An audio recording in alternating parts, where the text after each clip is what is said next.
I get very cross when I see people massacring the verse. There's another I think it's a TV film or film of Hamlet, and the "Oh, what a rogue peasant slave am I" is absolutely massacred because he turns it into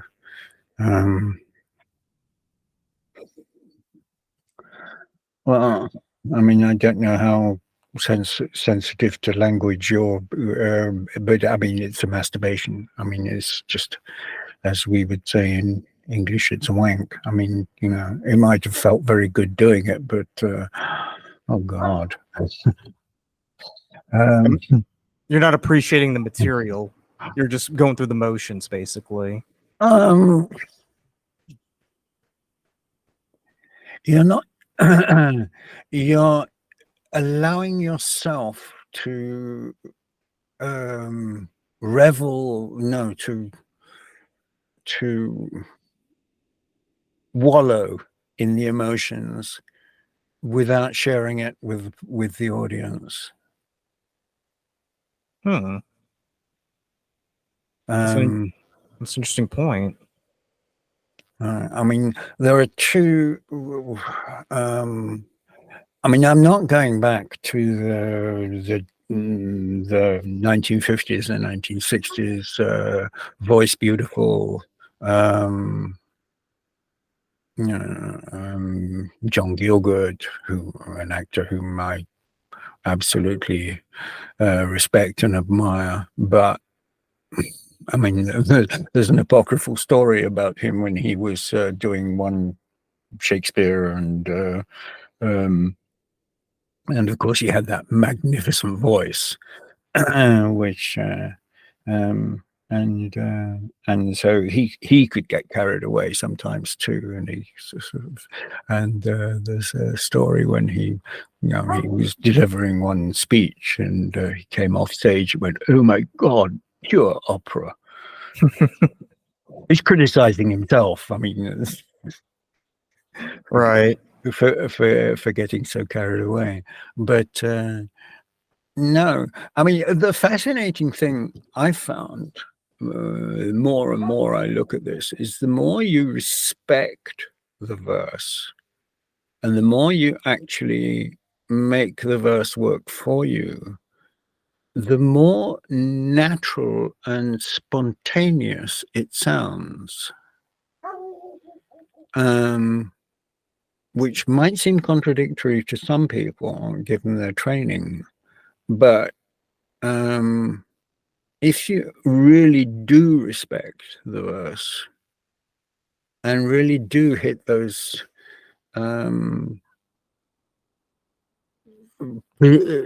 apparently unimportant words which have fallen on strong beats, it starts to sound much more conversational. Yeah, because because my and I'm sure this is a general this is like a general way of viewing Shakespeare. It's always been seen as highfalutin and sort of artificial. You know, when people want to go to a Renaissance festival, for instance, everybody puts on the Shakespeare talk, but they kind of forget that Shakespeare is supposed to, it's supposed to be natural. It's supposed to flow. It's supposed to be conversational. So I totally agree with you. You know, Shakespeare. You know, we need to stop having Shakespeare be this artificial kind of something that you put on to sound impressive, and just bring it down to the everyday level. Kind of like with what you were doing back in the day when you were trying to take Shakespeare out to the, to the working class areas and making it accessible to everybody. Yeah, I mean, one of my treasured memories from that tour was we were in, I mean, literally a working men's club. I mean, they had entertainment, but it would, well, if it was in the States, it would have been a country band. And so, because we could offer it free because we had this grant, they had accepted to have us, and so on. And so after the show, we were taking the set down, and the chairman of the chairwoman of the works committee came to me and said, "Thank you. You know, I really enjoyed that." And of course, being middle class, snob educated, I asked, of course, I immediately I'd asked the question. I went, "Oh my God, how could you ask that question, you fucking idiot?" And I said, "So did you understand it?" You know, I mean, which is so patronizing. And, as I say, I mean, yeah. And she said, with her glorious working class accent, "Oh, I didn't understand a word, but I knew exactly what was going on." And I went, "Bless you, lady." You know, Mission that's accomplished. that's exactly what it's all about. You don't need to understand intellectually every single word, but you do need to know what's going on, and that's where the actor comes in. Yeah. Oh wow. And there's one very famous well, there's a word, Fadge, Fadge, Fadge. It occurs twice in the whole of English literature, both times in Shakespeare. Once, it's a wonderful word. I wish I would like to reintroduce it into the English lexicon. I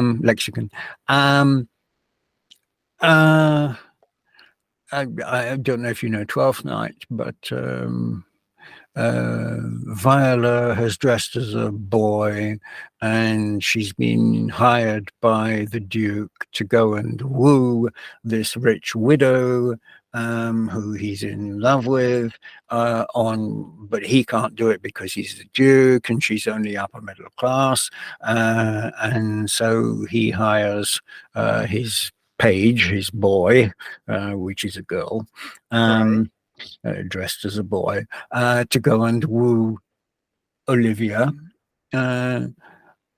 on his behalf.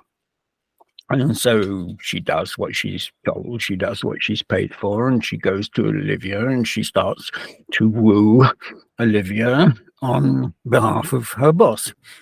And then at one point, after one of her meetings with Olivia, Olivia sends her servant to interrupt to get to catch up with Viola, and to give him a ring. And the ring, and she says, "This is return this ring to your boss." Well, she didn't leave a ring. So this is obviously some sort of subtle message on Olivia's part to say, "I kind of fancy you." Oh, I remember this now. I remember this. Yeah, and so you've got the wonderful situation where you've got a girl dressed as a boy who goes to woo a woman on behalf of her boss, and the woman starts to fall for the boy Instead of the boss. instead of the boss. So her loyalty to her boss is now in question, is now in jeopardy, and also she's got this problem of this woman who is basically coming on to her in no uncertain terms, and she goes, "Oh my God, how will this fudge?" Now, you don't need to go running to a dictionary to look up fadge to figure out what the word fadge means. I think I can sort of get it from context here. Yeah, I mean, and it's the only time it's ever used. Well, apart from when Love's Labour's Lost, I think. If this fadge not, we'll have a banquet, and he only uses it twice, and nobody else has ever used it anywhere. Not Marlowe or Ben Jonson or anybody? No, nor any other writer since in 400 years. But I use it. I use it a lot. I'm gonna start using that myself now. Yeah. Well, this isn't going to Fadge well, is it? You and me, Colin, we'll reintroduce into the English language somehow. Well, yeah, maybe we can get Donald Trump to use it, because he's in a situation which is not going to Fadge well.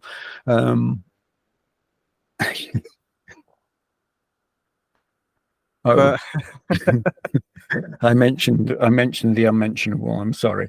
Oh no, you're fine. You're fine. Colin, I could talk to you for hours and hours, but I do want to be respectful of your time. Now you did mention before we started recording, there was was it a seminar or a program you were gonna do this fall? Well, there's two projects that I have on in the making. One is I will be running weekly. What I'll do is I would take a speech every week, a different speech, and break it down in the way that I was talking about earlier into the iambic pentameter, the function of the 5 beats, and how when you respect the iambic pentameter and you look at those 5 beats and you respect what the function of those 5 beats is, you get totally different interpretation of what that speech is about. You know, I keep surprising myself every time I do one. You know, so those will be weekly, and they will probably be on Eventbrite. And then there's the how does the scholar look at Shakespeare differently from a player, and how does a player look at Shakespeare differently from the scholar, and where can we complement each other instead of being at odds? I mean, I've had conversations with. Are we still recording? Yeah. Okay. Because I know you mentioned that earlier, about having that dialogue to see, you know, where the two can sort of reconcile with their understanding of Shakespeare. Colin, I definitely do want to. I'm going to say something, but can you edit it out? Well, I mean, I guess you can mention it after recording. Okay. But yeah, I definitely do want to bring you back for future episodes, just because I feel like there's just so much to unpack. And honestly, I honestly, this has changed the way I've looked at literature, or Shakespeare, I should say.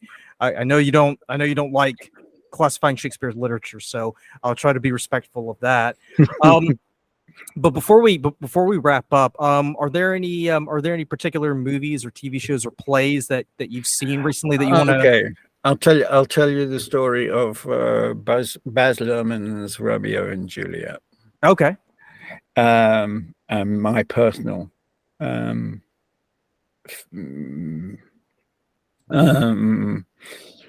connection with it. I generally hate, it's generalization, modernizations of classics. You know, if you're going to do La Traviata, then do it in 19th century Paris. You know, don't set it in early 20th century South Africa, for example. Right. I mean, there was, and so on. I mean, I just generally hate modernizations of classics, whatever they are. You know. So Richard III set in a fascist state is not a good idea. in general, I don't like it. I think because I think in fact, well, there's a there was in 1920s there was a Shakespeare critic who started Shakespeare Society, I think. And he said something which I've always taken to very much to heart. If the director thinks they're bigger than Shakespeare, then they're not aware of their own limitations. Very true. And so when you start to set Richard III in a fascist state, or what was it? There was a Hamlet done in Stalinist Russia or something, fairly recently. It starts to become more about the director than the play. And it's, we get the director's vision, and the play becomes secondary to the director's vision. So when the publicity for Baz Luhrmann's Romeo plus Juliet came out, I went, "Oh God, I'm a great fan of Baz Luhrmann, but oh please, And I was working with a young man at the time. Who, and this is some time ago, who turned up at my doorstep with a bottle of whiskey and the VHS, the cassette of Baz Luhrmann's Romeo plus Juliet. Mm-hmm.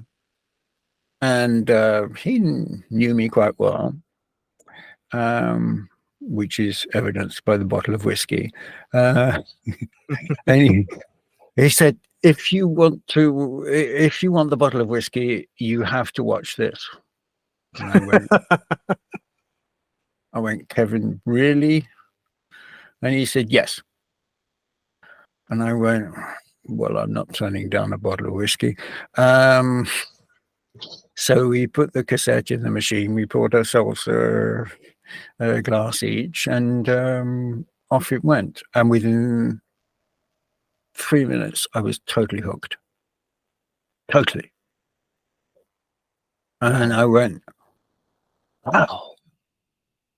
And on the back of the box of the VHS, it says, Shakespeare has never been this sexy, which I think is an absolute absurd remark, because Shakespeare is always sexy.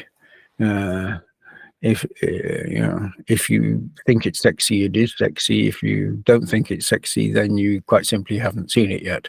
And I was totally hooked, and right throughout it. And I thought, this is the most truthful to the play version I think I have ever seen.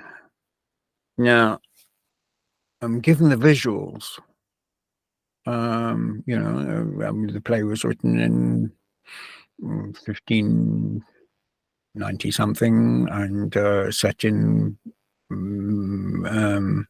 Italy in a summer. It takes place over 3 days. Think of that as, but it is the most truthful I have ever seen to the play itself, and it's a play I know extremely well. I probably quote about a quarter of it from memory,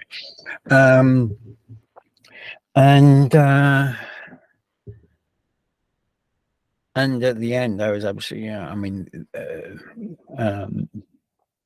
at the end, I said, well, thank you for the bottle of whiskey, but thank you for making me see this, because I would never have seen it. I would have refused, given my prejudice. Right. And it is prejudice, I admit it. And then several years later, I was in England. We have charity shops, and people bring things into the shop for people to buy, and the money goes to a charity, Save the Children or Oxfam or whatever. I mean, and so I was looking through the DVDs, and I came across the DVD of Romeo and Juliet, and I thought, I don't actually have a copy of it. So I bought it. It's £5 or something, and I brought it home, and I realised there was a making of. There's the DVD of the film itself, and then there's the DVD, a second DVD with all the interviews and some outtakes and other stuff. I mean, as they do, as they do with DVDs. And there was an interview with Baz, and about how it came to, about how the film came to be. And so he told the story of, I think it was it after Titanic or before? I think it was after Titanic. Yeah, Titanic was 97, I believe. And he was at a party in Hollywood, and there was a big time producer there, and he was talking to him, and DiCaprio came up and joined the conversation, and the big time producer turned around to DiCaprio and said, "You got to play Romeo, and you got to direct it." And so I mean, getting any film together, of course, the biggest problem is getting a big time producer on board. And so there you've got the director, the actor, and the big time producer, and the script. The rest is, for filmmakers. Filmmakers will know what that means. I mean, you've overcome 70-80% of the hurdles right on at a party in Hollywood. So a couple of years later, or not that very much long later, the producer called up Baz and said, "Okay, we're ready to go.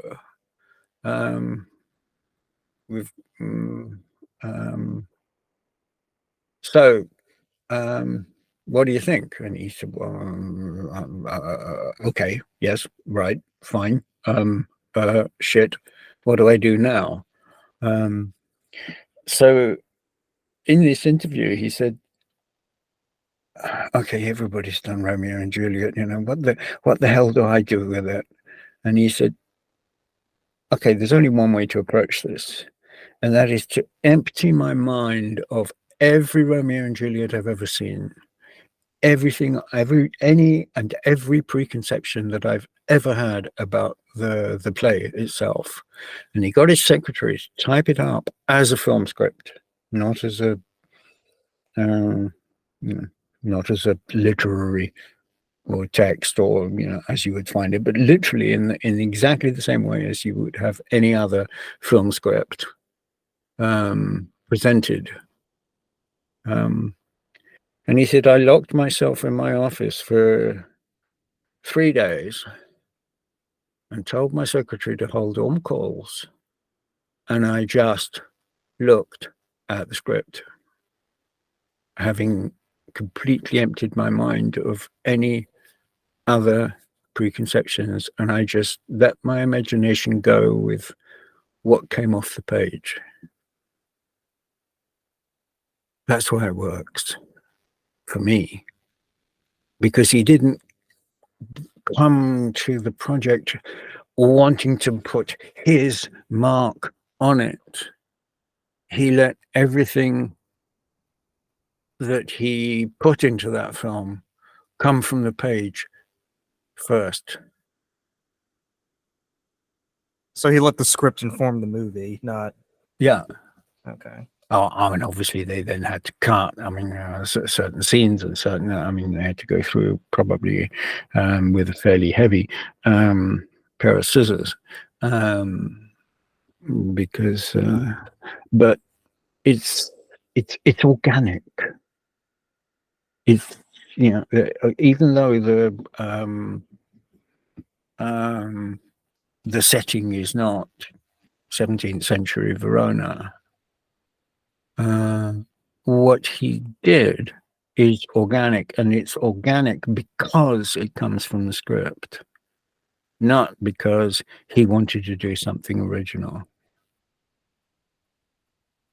But it still felt authentic though, because I've seen that movie and it feels authentic even if it's not set in the, I guess, quote unquote proper time and place. Yeah, well, it's also what he managed to do. I mean, and that's because he's a master filmmaker.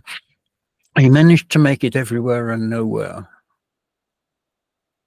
Yeah, it could be South Africa, it could be Los Angeles, it could be, I mean, it's obviously somewhere hot, but it's not actually somewhere. Yeah, it's not Los Angeles gangs. And then making a statement about, make Juliet black and Romeo white, and then make a statement about racism, or I mean, or like they did with West Side Story, Puerto Rican versus American, But that was different because they made something inspired by. They did not do Romeo and Juliet. They created a piece of work which was inspired by Romeo and Juliet, but it wasn't pretending to be Romeo and Juliet. Right. So yeah, that's and that was one of the biggest surprises of my life, that objectively I would, as I say, I would never have watched it, but I did watch it objectively, except that it was so completely engaging that you just taken into it, right from the beginning, right from that very opening. I mean, it's also a good example of how you can do Shakespeare right, by making it contemporary, but not but also being faithful to the story at the same time. Yeah. Okay, excellent. So Colin, before we wrap up, is there if people are interested in reaching out to you, how can they learn more about your work or get in touch with you?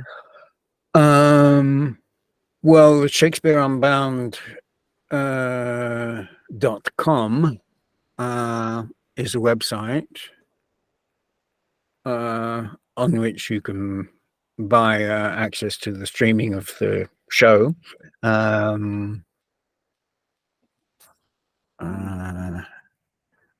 ShakespeareUnbound.com.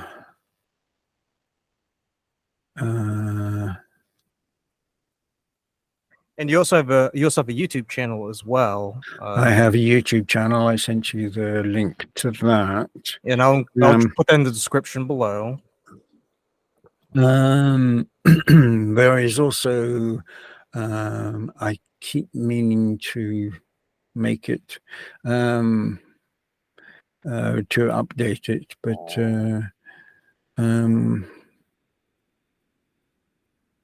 the Shakespeare workshops.blogspot.com, where I talk much more about the workshops. Okay. I'm just making a note of that now because like I said, I definitely want to put all that in the description below because it is a really really fascinating topic and it's something that isn't really explored in detail. But I feel like after having this conversation, I'm going to go back and read all the Shakespeare plays now and approach it quite differently, or read it in a very Yeah, different I mean manner. that's part of my crusade is to, okay, people like reading Shakespeare. I think it's better to watch it, but people like reading Shakespeare. But okay, but bear in mind when you read it that it wasn't written to be read, it was written to be performed. So when you read it, try and put yourself in a performer headspace rather than a literary critic headspace.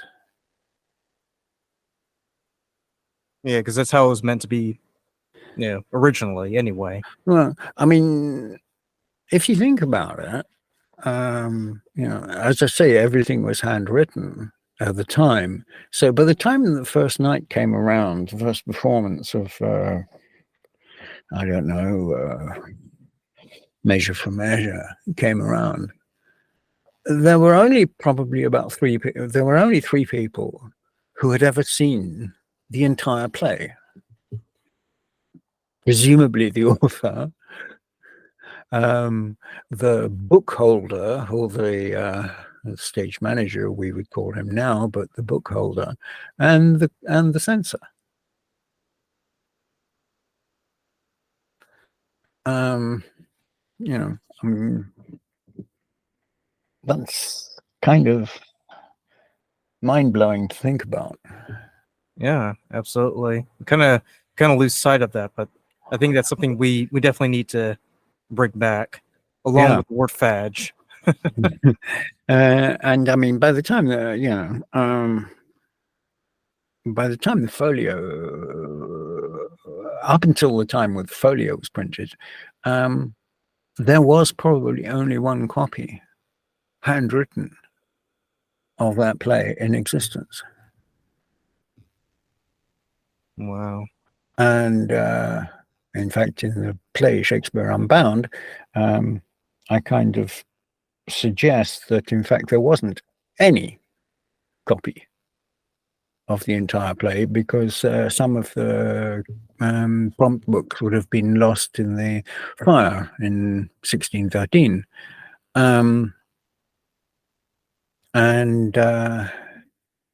So in order to put the plays together, John Hemmings and Henry Condell would probably have had to go around the actors, the players, and say, look, can you give me your copy, your cue script for Taming of the Shrew, Measure for Measure, etc., because we want to print the plays and we don't have a full copy. So, those cue scripts would have been in the possession of the players and therefore not, fortunately, in the in the theatre when it burnt down, the Globe, and so reconstructed the place from the cue scripts. It's something it's a conjecture on my part, but it's more than possible. I mean, it kind of makes sense when you think about it, based on what we've discussed today. All right, so we're gonna go ahead and wrap up the episode, but remember to like, comment, subscribe, and let us know what you think about Shakespeare. Let us know what your favorite plays are, and hopefully, Colin, we'll get you back for future episodes. Be more than happy to. Excellent. Okay. All right. Well, thank you all so much for watching, and have a great day. Okay. Bye.